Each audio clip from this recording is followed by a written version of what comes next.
Hi, everybody. I'm Skip Elsheimer. Welcome to the AV Geeks Lunchtime Streaming Show, where we watch old 16mm films and comment on them.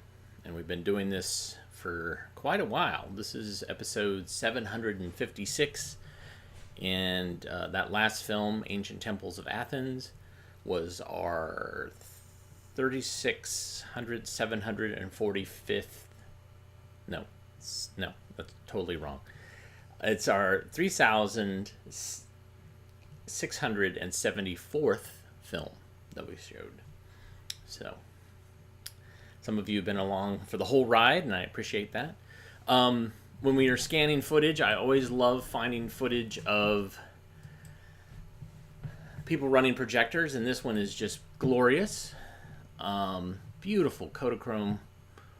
But I'm wondering if you noticed what is interesting about this film. If you do notice it, write in the comments. It's pretty hilarious. When I first watched it, I was like, uh-oh. But beautiful footage nonetheless. So, anyways, let's watch this wonderfully meditative film called Painting and Abstraction. Enjoy.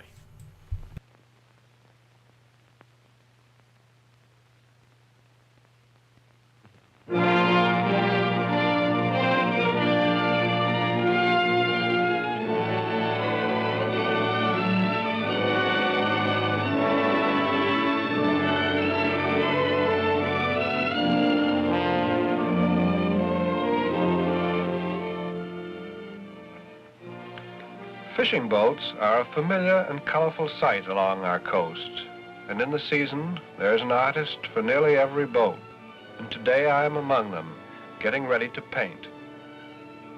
Each artist can have many different reactions to the scene before him. When last on Cape Ann, I painted this same subject. This was the result. It attempted to give a description of boats, water, and harbor, with stress on reflections. Today, however, it might be interesting to take this same subject and utilize its planes and their movements. This means that distracting, literal details will have to be left out. I'm able to show you now the more abstract picture that you will soon see painted. As I work, I'll try to think out loud.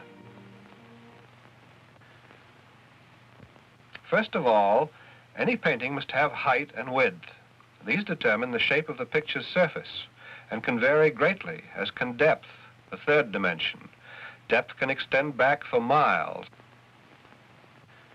or it can be as shallow as a few feet or a few inches.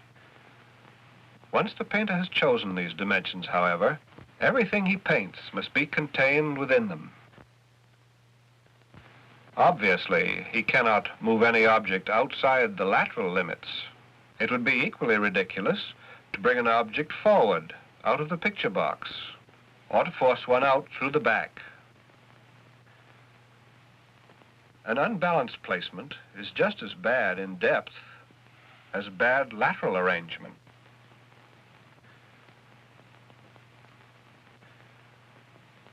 In a picture, objects themselves are usually spoken of as positive space, the intervals between them as negative space.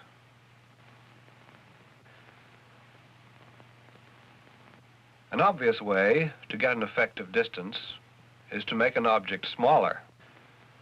Again, we can achieve distance or depth by making the color of distant objects weaker and bluer. 400 years ago, Leonardo da Vinci said, "Distant things are bluer, paler, and less detailed." The background landscape of his Mona Lisa grows paler, bluer, and less detailed in a deep picture box setting. We are, in fact, so used to associating blue with distance that we will go along with Maurice Stern, for example, when he uses a paler blue to place other elements behind a bright blue plate within the shallow depth of a still life. Another theory, Cézanne's, declared that an object which overlaps another must be in front of it, even though it be pale and blue. In Cézanne's basket of apples, a fold of the napkin, although it almost matches the background, comes this side of the bottle and the basket. Now let us consider movement. These planes, when horizontal and parallel, or upright and parallel, are static. When they tilt, they become dynamic. A feeling of tension develops between them, which affects us as if the planes were repelling or attracting one another. It is these stresses painters speak of as movement. By folding paper, I can show you two receding planes, and now two advancing planes. In our harbor scene, the line of the distant shore marks the intersection of two planes. These advance toward us. Moreover, they tilt to the left, giving us a feeling of instability, a feeling such as we have when we see a coffee cup on the side of its saucer. So I use a plane suggested by the post on the left to hold back this drift to that side. This is how our first tension between planes is developed.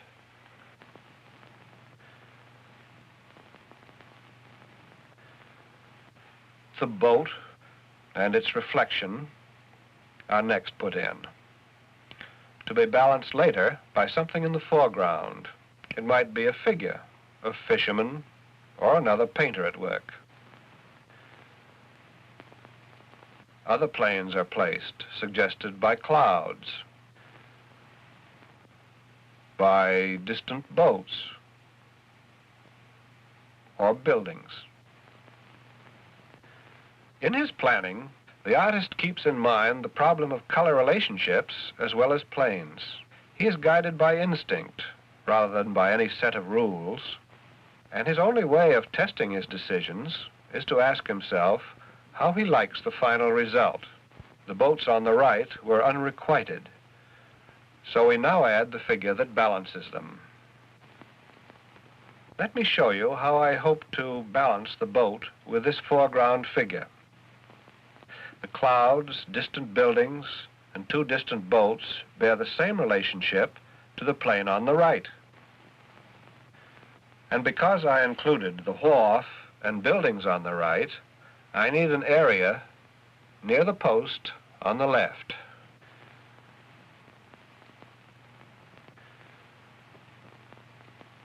With the sketch completed, we can now consider color relationships. The artist's taste in color is sufficient reason for him to select or change nature's colors. Since my expressed purpose does not require me to copy nature, it amuses me to paint cloud planes as floating rectangles. The extension of planes into the sky in Lionel Feininger's Dunes at Eventide is a good example of sky treatment. The sky itself can be considered in several ways, as a horizontal or as a vertical. It can be represented as a cylinder or as a dome, and all are truthful. By now, there have developed questions of balance and color areas, as well as plane movements beyond the waterfront scene itself. In Gloucester Harbor View, there's a reddish building in the distance, and if you look closely, you will see two red-orange dories atop the central boat. They must be balanced by planes or spots in various parts of the picture. The figure in the foreground,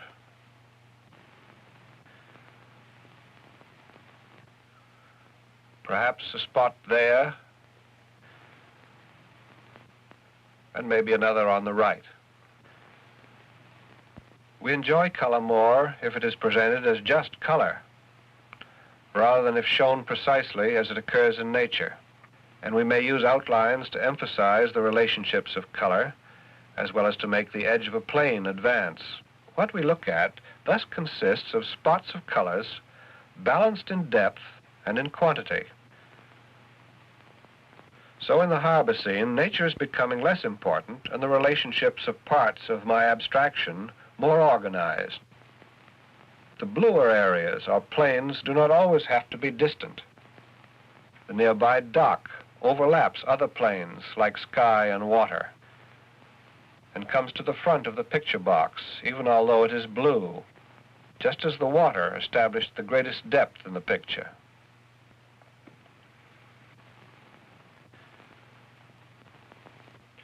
My earlier picture unquestionably resembled a scene more closely.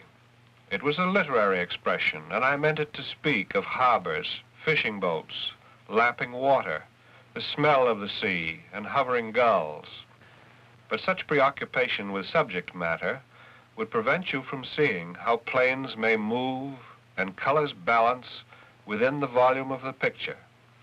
And you will remember that design in 3 dimensions was our purpose in painting this abstraction with planes.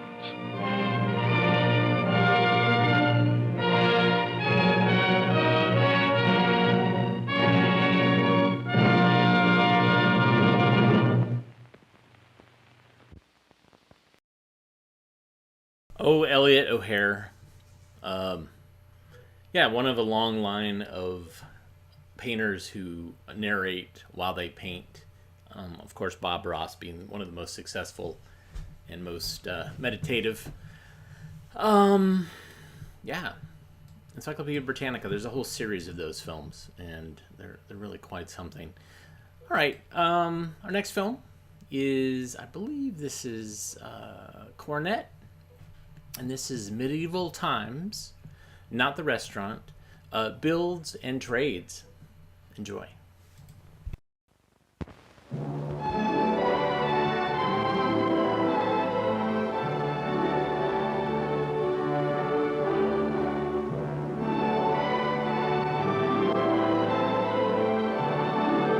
And trades.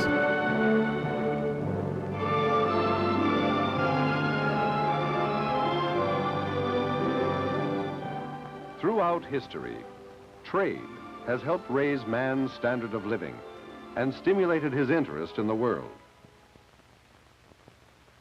In ancient Greece, trade was an essential part of the economy.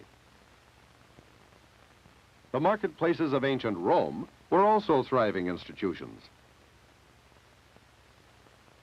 But commerce in Western Europe dwindled rapidly as imperial Rome fell to barbarian invaders. Europe was thrown into chaos,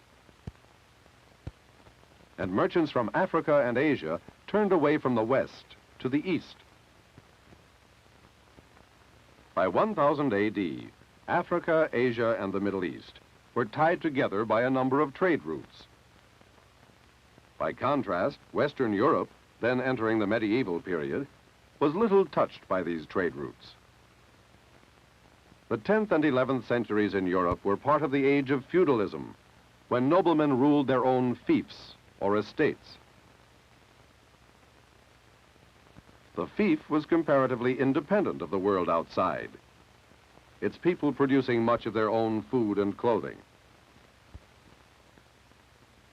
The few merchants traveling by rivers or roads to isolated town markets might be stopped at toll stations, where they would pay as much as 3/4 of a cargo's value as tribute. Ocean trade was equally hazardous.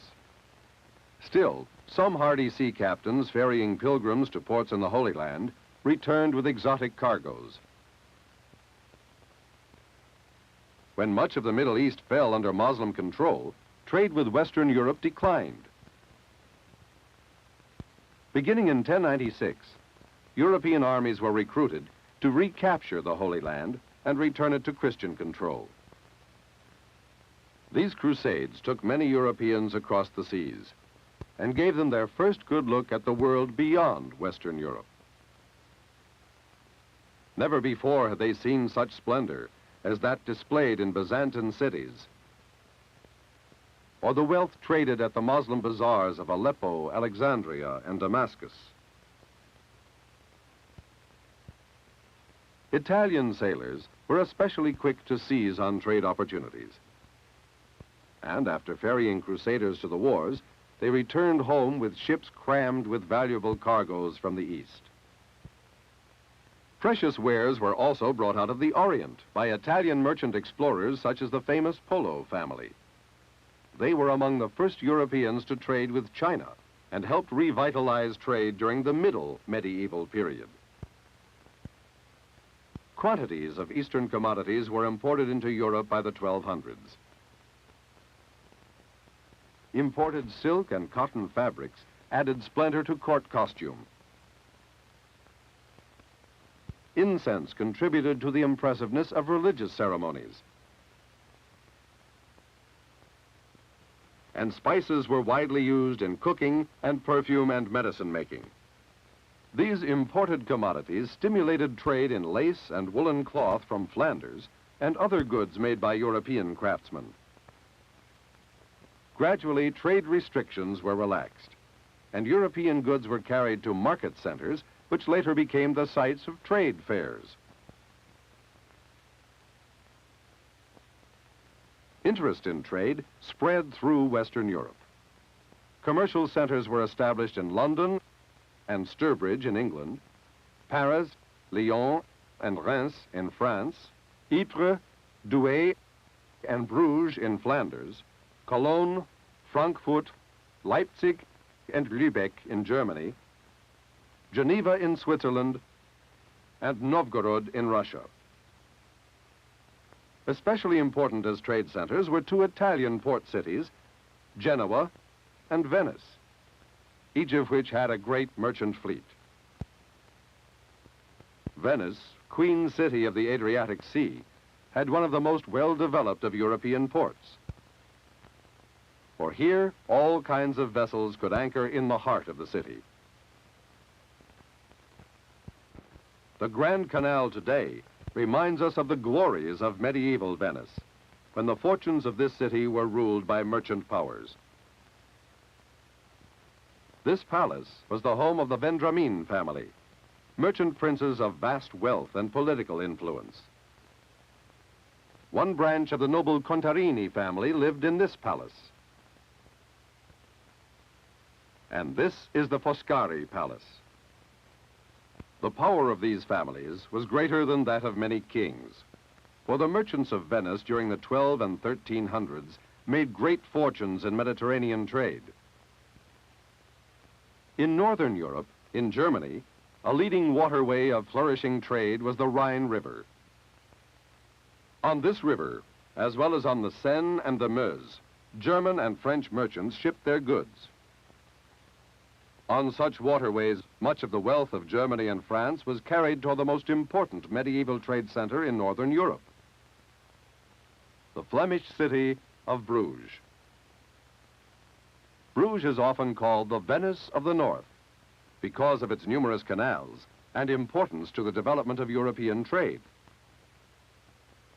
The many storied warehouses of medieval Bruges were filled with goods being exchanged between Italy, France, Germany, and England, and even between Scandinavia and Spain. Bruges in 1252 was the scene of a significant meeting among German merchants from the cities of Lübeck and Hamburg, who met to consider forming a trade association. Since they did not come from as powerful a city as Venice, these Germans wanted to organize a body that would represent merchant interests to the governments of the countries in which they traded. Their purpose in forming a union or guild was to increase merchant profits.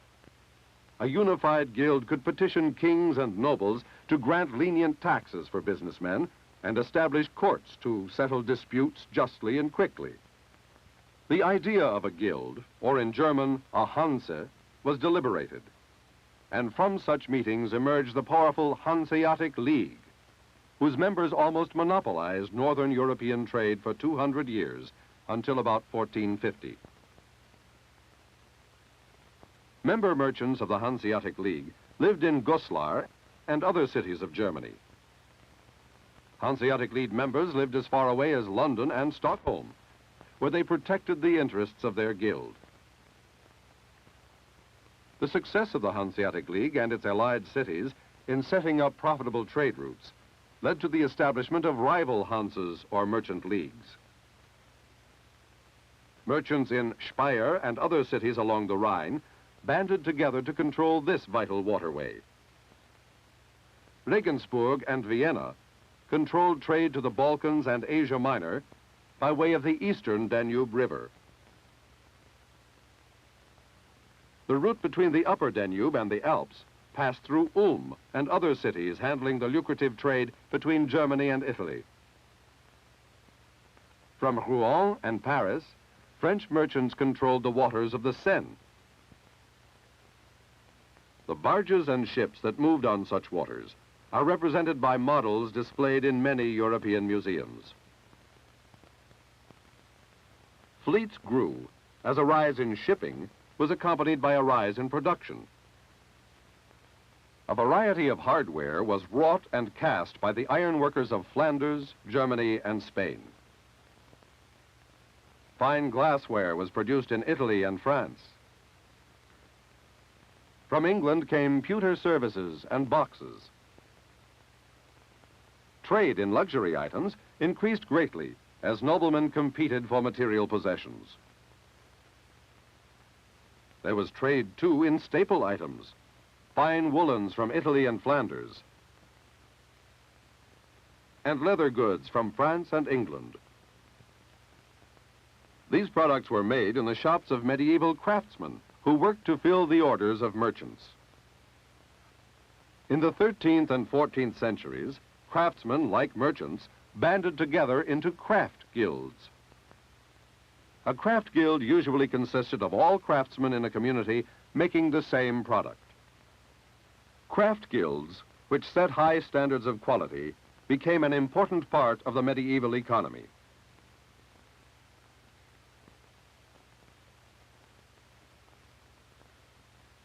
Today, the heritage of the guilds is preserved in buildings where members held their meetings and festivals. In the old Flemish city of Ghent, for example, we find the Hall of the Leather Tanners Guild, the Hall of the Masons and Builders Guild, and the Hall of the Grocers Guild. Hundreds of years separate medieval times from modern Europe, but many of the major production and trade centers in Europe today grew to importance during the Middle Ages. In the German city of Frankfurt, one of the chief commercial centers of Western Europe, international trade fairs have taken place since 1330. These fairs at Frankfurt, like hundreds of others, are the direct descendants of the medieval fairs. The goods sold at those fairs, however, were considerably different from those being made today with the help of machines. But the men who operate these machines are historically linked to the men of the medieval craft guilds. Products of the craft guilds were sold abroad by members of the powerful merchant guilds. Some of the heritage of these merchant guilds has been passed on to present-day representatives to the European common market, who plan agreements and methods to stimulate trade in Europe by seeking out new markets and developing old ones. These men hope that through trade, Europe can prosper and live in peace. Theirs is a far more ambitious effort than that of the medieval merchants' guilds, to bind Europe into an international community through trade. But even as the common market delegates continue their work in their new offices in the centuries-old Belgian city of Brussels, they are not far from the center of that city, where medieval guild halls are historic reminders of the rise of trade during medieval times.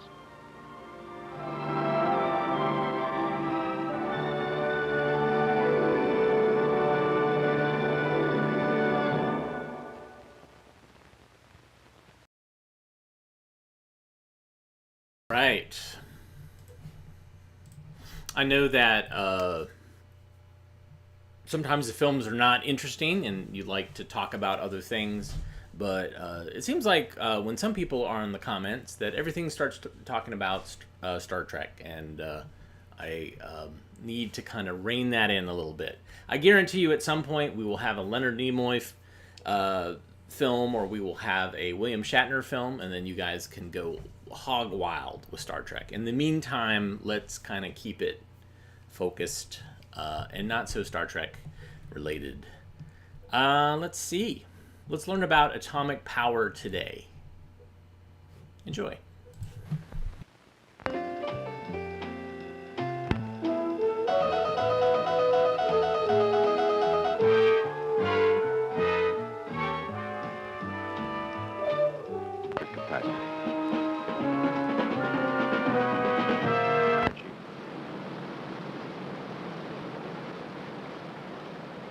One source is water.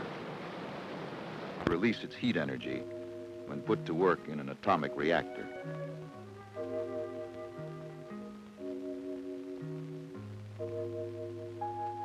Atomic fuel is usually uranium fabricated in a tough ceramic form that will withstand very high temperatures. Small pellets of fuel are loaded and sealed in metal rods. In a vessel forged from thick steel, the fuel will do its work. About 100 fuel assemblies containing 60 to 70 tons of uranium pellets make up the fuel core of a large power reactor. The fuel will generate heat through the process of nuclear fission. These rods soak up the moving neutrons much the way a blotter soaks up ink.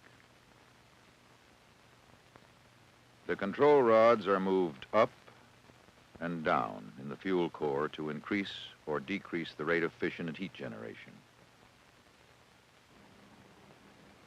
The reactor operator can plunge the control rods all the way into the core to shut off the reactor at once. Sensitive instruments also cause the shutdown automatically if the reactor is not operating as it should. To carry a fuel coolant always circulates in a closed system, and after giving up its heat, it returns to the reactor to pick up some more. Water from a river or other nearby source is pumped in and out of the plant to cool the turbine system. This water never comes in contact with the reactor. As each fuel atom splits, fission products, minute ashes, are formed.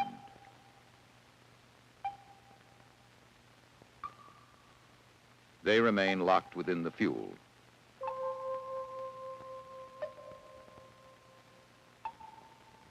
About once a year, used fuel assemblies are removed from the reactor. They are stored underwater because they are very radioactive due to the fission products inside. To allow time for some of the radioactivity to subside, they remain here for several months. The water blocks the radiation and cools the assemblies. A used fuel assembly is valuable because it contains a good deal of unused fuel material. Therefore, after the aging period, it is transferred to a container, lifted from the storage pool, and shipped to a chemical plant for reprocessing. During reprocessing, the radioactive fission products will be separated and stored for safekeeping. Thus, almost all, in fact, more than 99.99% of the radioactive matter that was formed in the fuel either loses its radioactivity by natural aging or is removed from the power plant. Most of what's left, together with other relatively small amounts of radioactive material, form safety regulations. These regulations also require regular collection of air and water samples.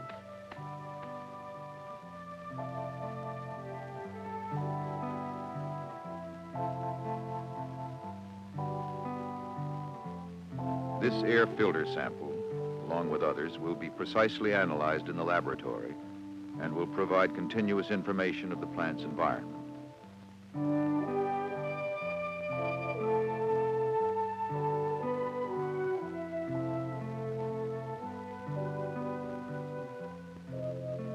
Atomic power reactors are not potential atomic bombs. The dilute nature of the fuel and basic reactor principles and design make an atomic explosion an impossibility. Safety is strictly a matter of keeping the radioactive material confined. Under normal conditions, this material remains tightly locked within the fuel. Only if a fuel assembly were to overheat to the melting point could a significant amount of fission products escape from the fuel. They would then be confronted with a succession of barriers. Only if a mechanical failure occurred could this material then get out of the reactor system. Even if this highly improbable sequence of events occurred, further barriers and safeguards act to isolate the fission products.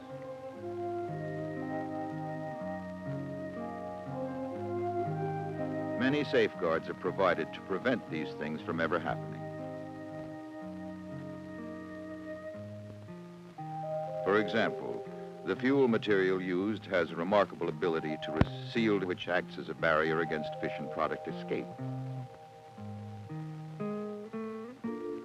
In addition, the reactor is so designed that its natural tendency is to slow down if fuel temperature increases. Also, many of the reactor's automatic safety devices are installed in duplicate and triplicate and are designed to shut down the reactor automatically if the device fails. But the designers don't stop there. Additional safeguards are provided whose sole purpose is to limit the consequences of an accident in the unlikely event one should ever occur. Safeguards are designed to enclose and isolate radioactive material that might get out of the reactor system, thus preventing harmful amounts from escaping from the plant. For example, plants include a sealed vapor containment system, which may take the form of a steel and concrete sphere. All of this is like designing an unsinkable ship and then wrapping a life preserver around it. Plans for an atomic power plant begin with careful study by the utility company.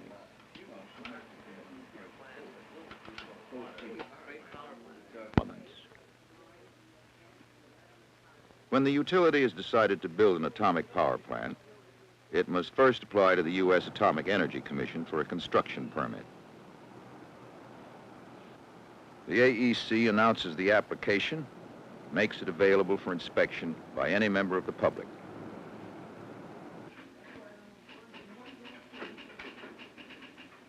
State and local officials are also provided copies. Volumes of details, safety features, and all other matters, the entire correspondence between the AEC and the utility, all become part of the public record. There are no secrets. Anyone with questions may study the proposed project long before construction begins. By law, the plant can be built only after a favorable ruling by the AEC. Before this, the Commission must assure itself that both plant design and proposed location meet the test of safety. A separate regulatory staff studies the application thoroughly, checking calculations, examining equipment and plant designs, verifying data. The regulatory staff becomes as familiar with the project as the designers.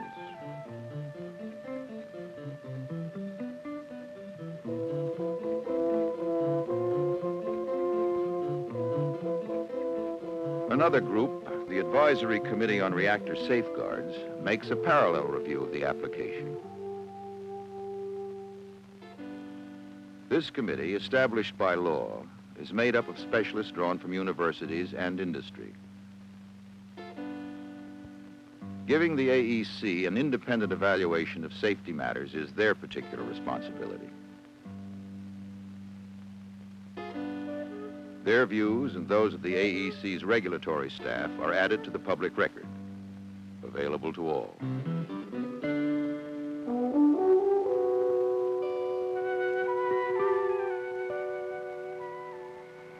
Now comes another important step, a public hearing in the vicinity of the proposed plant.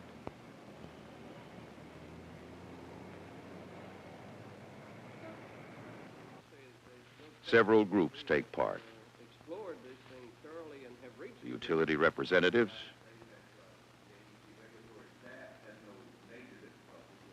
the AEC licensing board, made up of 2 technical specialists and a lawyer, What are the differences? Yes, I wonder how representatives of the AEC regulatory staff, express himself on state and local That's a officials, matter of and members of the public. of waste material from the plant, which I assume is to be done by truck. The AEC licensing board conducts the hearing. The utility representatives and the AEC regulatory staff members give testimony, and the views of the community are heard.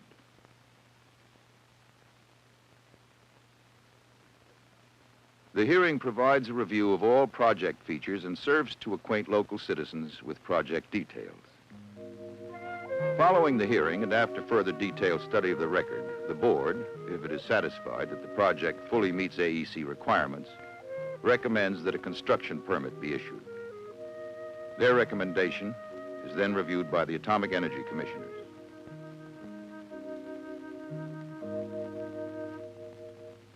What lies ahead?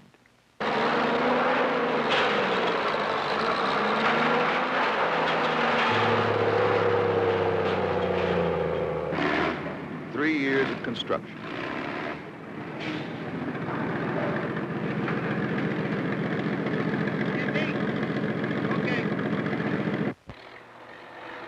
The plant begins to take shape. At its heart, a foundation of rock, steel, and concrete.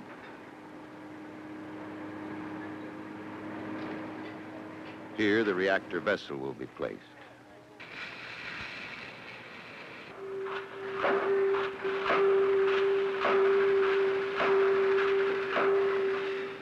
Continued inspection by the utility and AEC.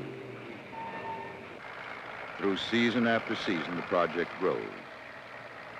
Miles of steel tubing, tons of concrete, endless skills transforming blueprints into reality.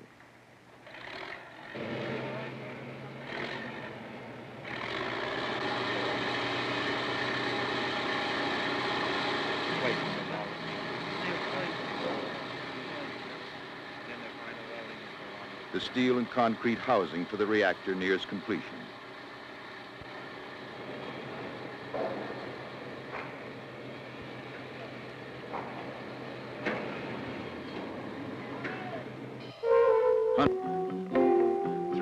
Of precision. Checking and rechecking. 3 years of workmanship and quality control. Dependability.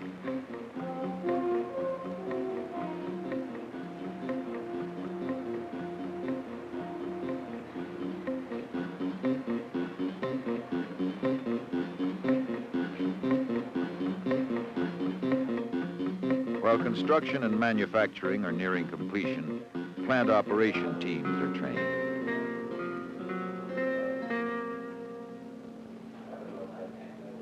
The men who will run the reactor must obtain a special AEC license.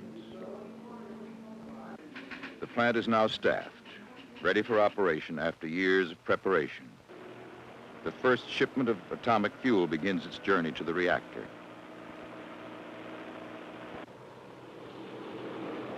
The utility has already applied for an operating license.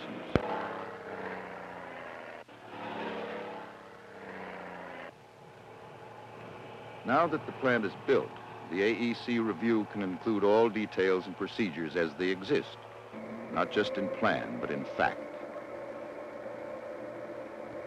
The review is completed, the license approved.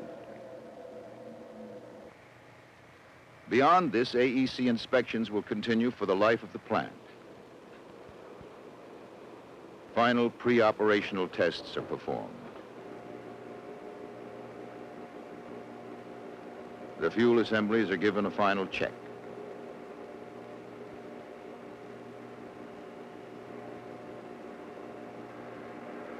Then loading begins.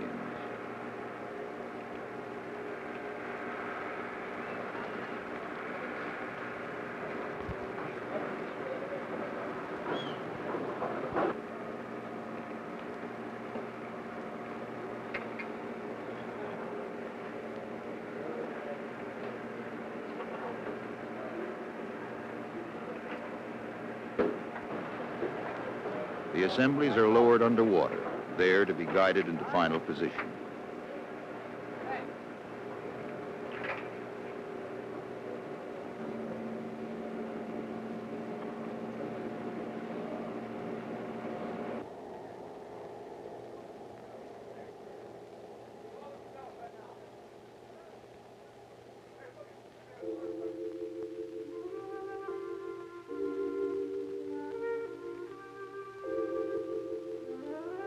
Everything is in place.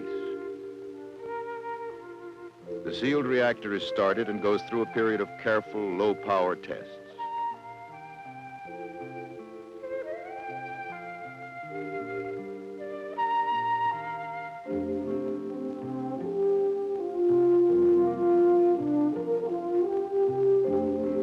Then the day comes. Quietly, without fanfare, the plant goes on the line. The new facility joins the growing number of atomic power plants supplying electricity across the nation.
Atomic power is at work today, its future assured.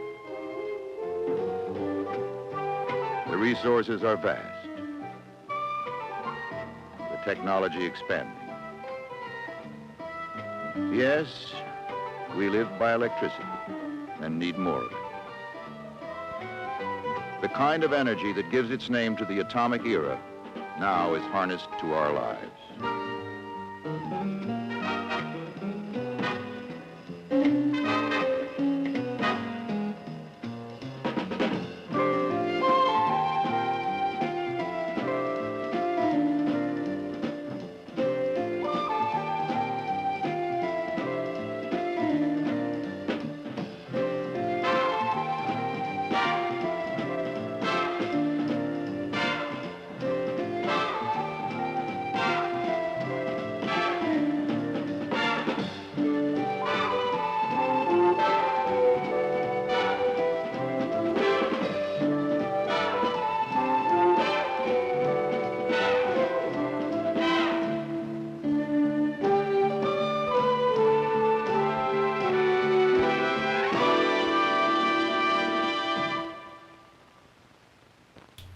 All right.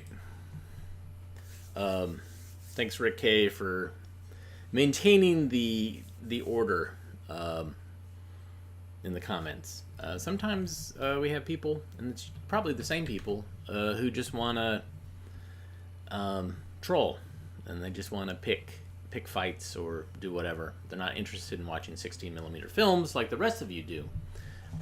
So we have to block them or ban them or do whatever we can. And I hate to have to do that, because maybe they're young people. Maybe they would see that film that would go like, ooh, that's the film, and then they would get it. But no, not today. All right, so it is Black History Month, and so I've been pulling films that feature Black African American experience, and this one is an Encyclopedia Britannica film called History in Black. Enjoy.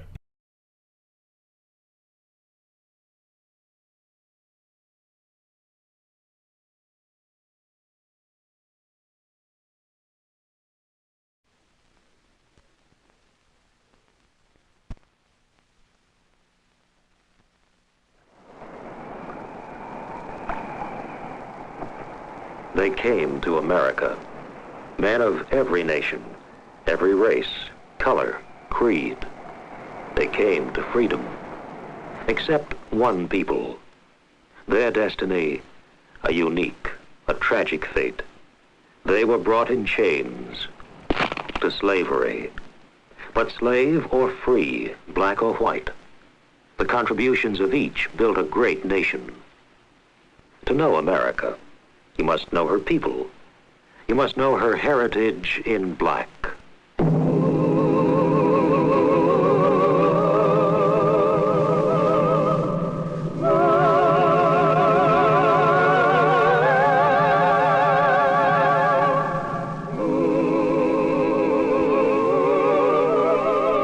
To tell the story of America, to weave the pattern of freedom, is to reveal the contributions of many people.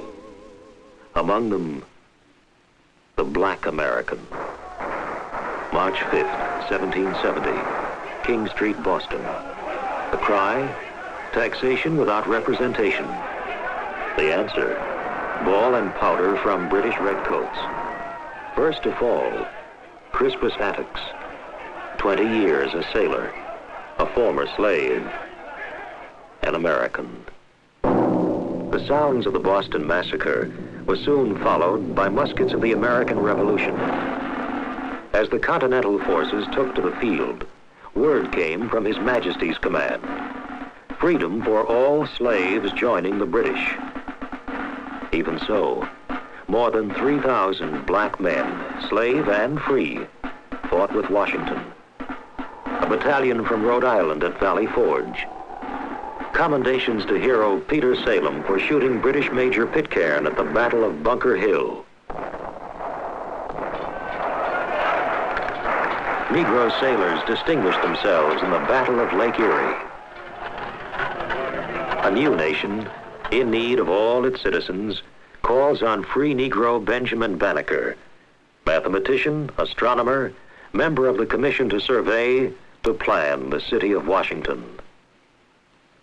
Measure Negro contributions against Negro conditions, varying from place to place, but almost always harsh.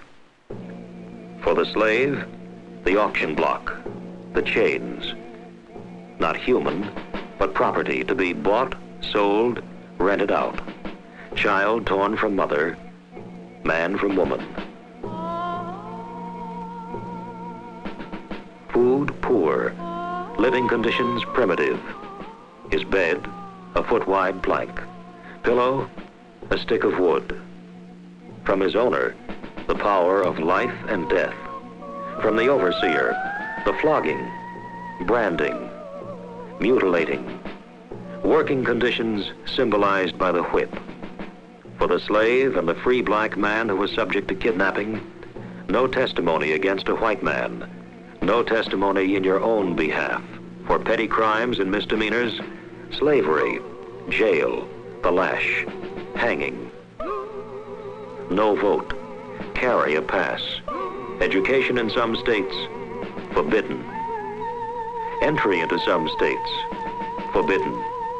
Target of mob violence, pillage, murder, not forbidden.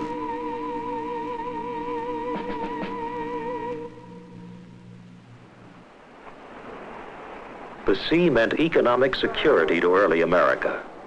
By 1859, nearly half of all American seamen were Negroes. The whaling industry owed much to blacksmith Lewis Temple, inventor of the toggle harpoon, used throughout the world. Free black men and slaves were skilled artisans, weavers and wheelwrights, iron workers and bricklayers, tanners, masons, coopers, printers, ship pilots, lumberjacks, silversmiths, carpenters. To this day, magnificent southern mansions stand in tribute to their craftsmanship.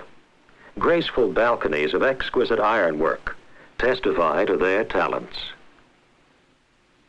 In the year 1860, living in America, 500,000 free Negroes. Existing in America, 4 million slaves. Liberty or death, became the slogan for many. To name just a few is to honor them all. Josiah Henson led others to freedom, to Canada. This preacher, fugitive slave, built a community of homes, jobs, education. An American author read his life story. There were meetings. In 1852, Harriet Beecher Stowe published Uncle Tom's Cabin. The real Uncle Tom, Josiah Henson, fighter, man of courage, who would not rest while slavery lived. To declare truth unto people, this was the mission of the woman called Sojourner Truth, to protect the rights, the liberties, the lives of all people. They called her Moses, this slave who led 300 others out of bondage, though it meant 19 danger-filled journeys into the South. Her name? Harriet Tubman. The reward offered for her capture, $40,000. Frederick Douglass. At 21, he escaped from slavery to spend the rest of his life serving liberty. Douglass spoke throughout his country and in Europe in the cause of freedom. His creed? Faith in the American Constitution. His choice of weapons? Moral force and political action. But history intended a war to be fought. The Civil War. 370,000 black soldiers and sailors served the North. They were paid much less than their comrades in arms. To protest this discrimination, two of these regiments, the 54th and 55th Massachusetts, fought a year without drawing pay. Men of the Confederacy were brave and formidable. Black forces met them at almost all parts of the South. Here, Negro soldiers taken prisoner, some 300 in number, were massacred. In this war, 14 of these soldiers received their country's highest award, the Medal of Honor. Justice will remember 38,000 black soldiers who gave their lives. From the dust of battle, the stench of death, the burning bitterness, emerged the preservation of the Union, the emancipation of the slave, the promised new freedom, a time of reconstruction, from Negro legislators to all citizens, lasting contributions in education, in social justice, to freed men whose own children were theirs to keep for the first time, to thousands of white men of the South, poor, unable to vote. To all of these came a free public school system, political representation based on population, equality before the law, the ballot box, the jury box, and from Negro judges, decisions still used as the basis for judicial review today. The black man had been called upon to serve this nation, to clear the land, to harvest the field, to lay the track, to provide muscle and skill. But he'd been denied the opportunity to enjoy the full fruits of his labor. Now, he could work for wages, raise a family, participate as a citizen in a growing America, land of the free. 1876. Federal troops leave the South. In their place, a reign of terror. For the black man trying to vote, riots and lynchings. His home put to the torch. Men, women, children, burned to death, beaten to death, to deny those rights so dearly won.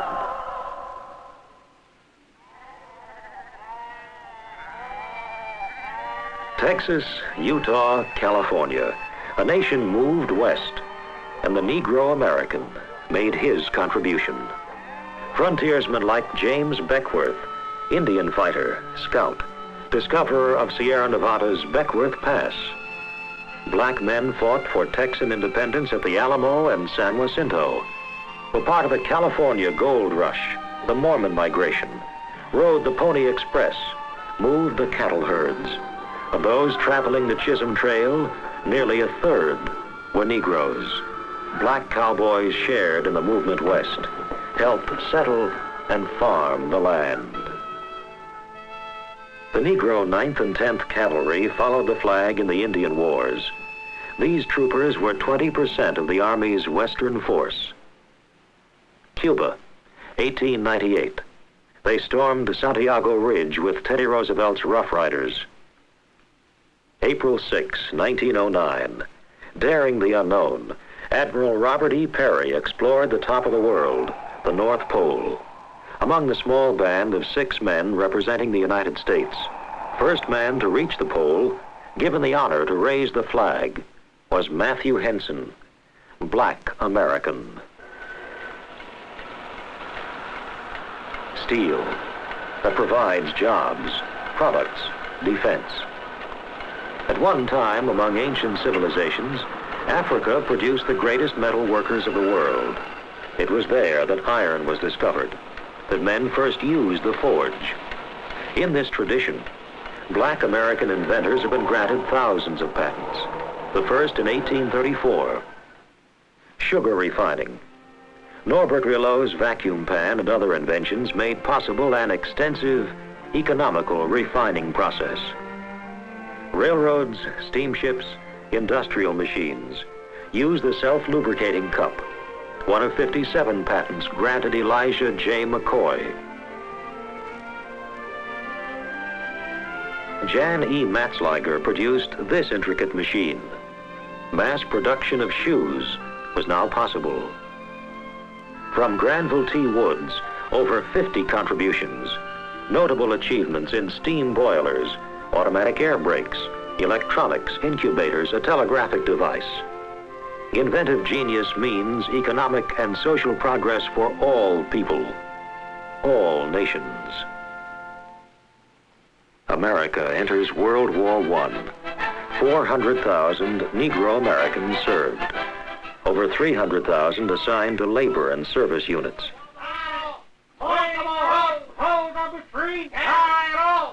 In combat, black officers and men of the 370th Infantry won more citations and croix de guerre than any other U.S. regiment in France.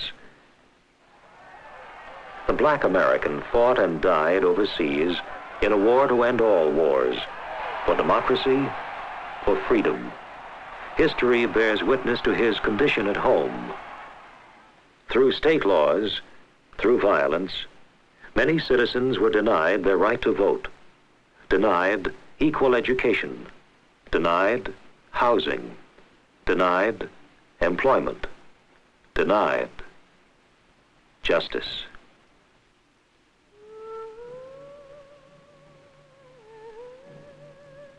Yet the black man kept faith in the promise of America. These are his words. We do not believe that things will always continue the same.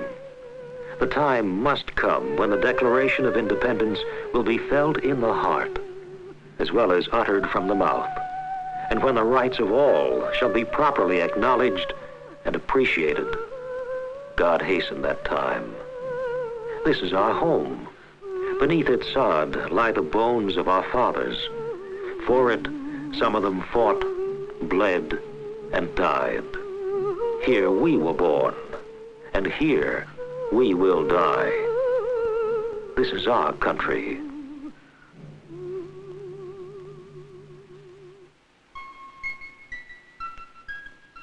Science. Each contribution a gift to all mankind. For the black American to share in the advance of science was to overcome handicaps of every description. Negroes in all scientific disciplines perform research for universities, for hospitals, for government, for industry. Among their contributions, Dr. Ernest Everett Just, marine biologist, new concepts of cell life and metabolism. Dr. Daniel Hale Williams, surgeon, first successful operation on the human heart. Dr. William A. Hinton, bacteriologist and immunologist. The Hinton test, used by health authorities throughout the world. Dr. George Washington Carver, discoverer of 300 different foods and articles, byproducts of the peanut. From the sweet potato, 118 products. Dr. Percy L. Julian synthesized physostigmine used to treat glaucoma, perfected a soybean protein, discovered a method of producing cortisone, did basic work on the carbon atom. England, suffering under the Nazi Blitz, sought help from the world's leading authority on the use of blood plasma. Dr. Charles Richard Drew, physician-surgeon, supervised the Blood for Britain program. 1941, Dr. Drew became director of the first American Red Cross blood bank. The Manhattan Project succeeded. They split the atom. 12 Negro scientists participated. Science and government merge in the race for space. For microbiological research on missiles, a Defense Department award to Dr. C. Bruce Lee, symbols of involvement in the affairs of their country. A nation is built on education. Among early institutions for the black student, Tuskegee organized in 1881. Its first president, Booker T. Washington, a former slave. Today, Negro Americans with doctorate degrees are full professors in major universities throughout the nation. Thousands serve youth in today's classrooms, teachers and administrators. A nation is built on labor, on the muscle, on the sweat of men and women. From the ranks of the workforce of America have come men like A. Philip Randolph, Vice President and Executive Board Member of the AFL-CIO. Labor leaders who devote their lives to represent, to protect the interests of American workers. A nation is built on commerce. Black men and women fill responsible positions in industry and business. This is the Navy Cross, awarded to Dory Miller. Miller was aboard the battleship Arizona at Pearl Harbor as a mess attendant. He manned a machine gun, shot down 4 Japanese planes, and though wounded himself, dragged his injured captain to safety. In a later action, gave his own life. World War II. More than 1 million black men and women were members of the U.S. Armed Forces. They fought on land, sea, and in the air, in a war to ensure basic freedoms to mankind. May 7th, 1945, the surrender of Germany. September 2nd, the surrender of Japan. World War II was ended. Again, support for the rights of men everywhere, from segregated units of the United States Armed Forces. Millions of Negroes were moving north. They sought job opportunities, a better life. The harsh reality, northern patterns of discrimination, slum ghettos, little help or understanding to prepare them for a new way of life. To know American music, study the songs of slavery. Learn that to ease the burden, people sing. And on command, people sing. For the auctioneer, a contented slave is easily sold. For the overseer, a busy field hand easily watched. For the master, here is proof to the world of a happy, carefree people. From this history, these conditions, came America's only original gift to world music. Spirituals, blues, work songs, jazz. From yesterday's Bert Williams to Marian Anderson, audiences everywhere applaud the talents of Negro musicians, composers, conductors, of performers in the concert hall and opera house. Entertainment USA headlines black actors, singers, dancers, comedians. To know American art, return to 1770, to the work of Joshua Johnston. Move forward to the efforts of today's long list of distinguished artists, renowned sculptors. To know American literature, Return to 1776 to Phyllis Wheatley. Build on the heritage of Alexander Pushkin, Alexandre Dumas. Document the poet, the scholar, the author. Note the continuing significant contribution to America's literary history. Olympic star Jesse Owens brought honor to America abroad, thrills and pleasure to fellow Americans at home. Jesse Owens, symbol of the accomplishments of black American athletes, amateurs and professionals, champions all. By executive order of President Harry S. Truman, integration of all military units. It would take time, but the policy was established. A new battleground for freedom, Korea.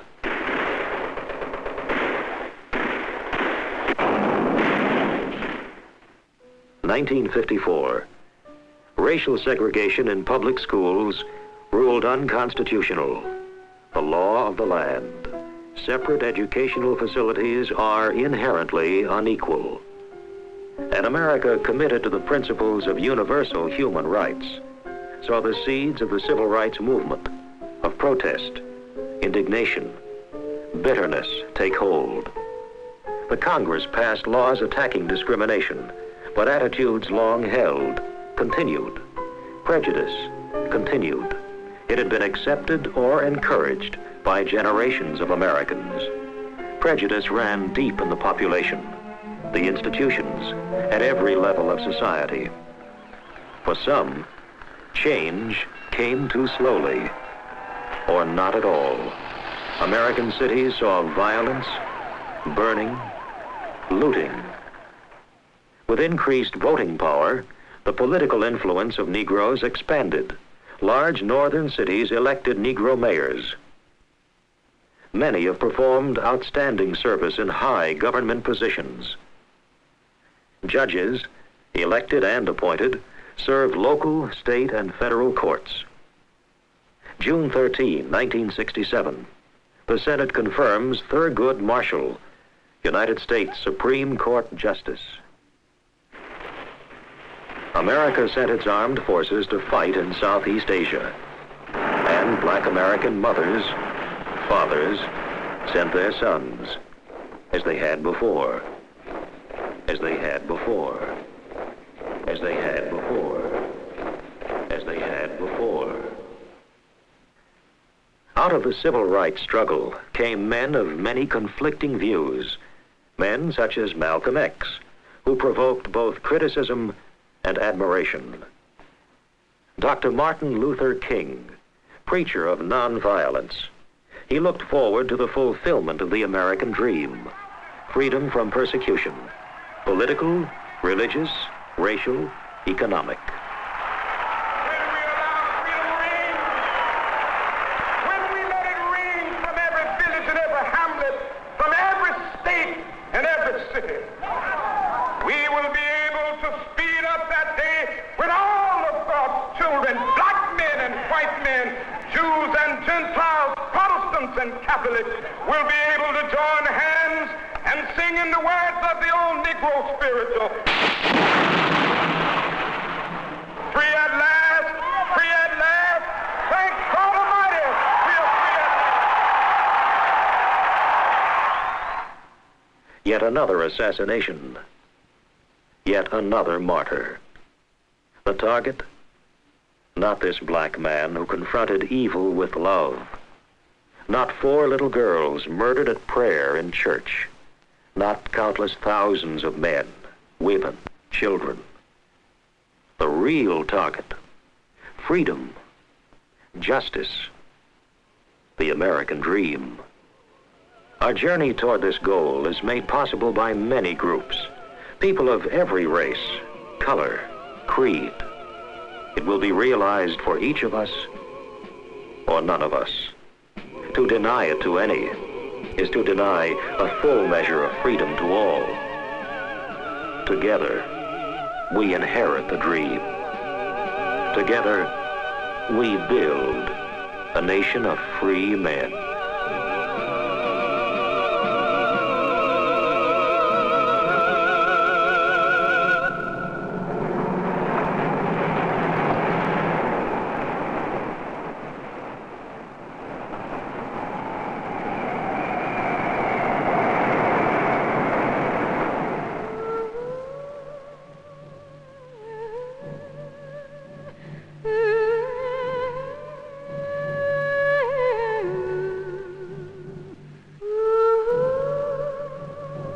not believe that things will always continue the same.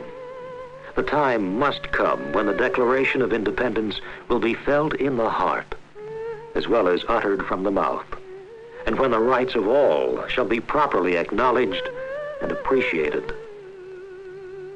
God hasten that time. This is our home. Beneath its sod lie the bones of our fathers. For it, some of them fought, bled, and died.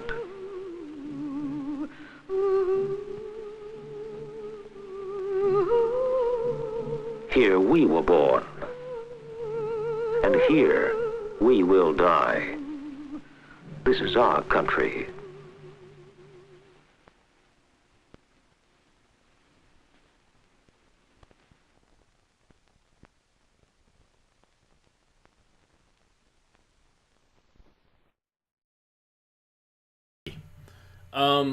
Yeah, for some of you this was too long and boring, but for some of you this was great. And that's kind of the deal with AV Geeks, is sometimes we show a film that you really love, and sometimes we show a film that you really hate.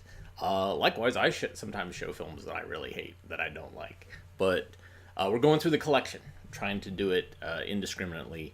So there you go. That's the deal with AV Geeks. Yeah, but it was a phenomenal film. I will try to post it online. I might get pushed back with copyright stuff. But yeah, thanks for tuning in. If you like what you saw, hit the thumbs up. If you were mildly annoyed by what you saw and thought it was boring, hit the thumbs up.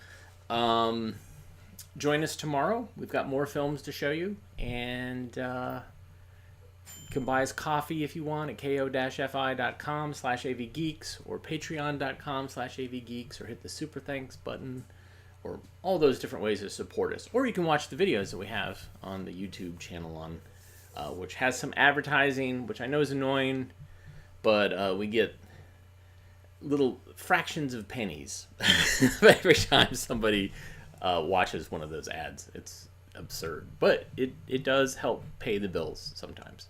So thanks everybody for tuning in, and we will see you tomorrow.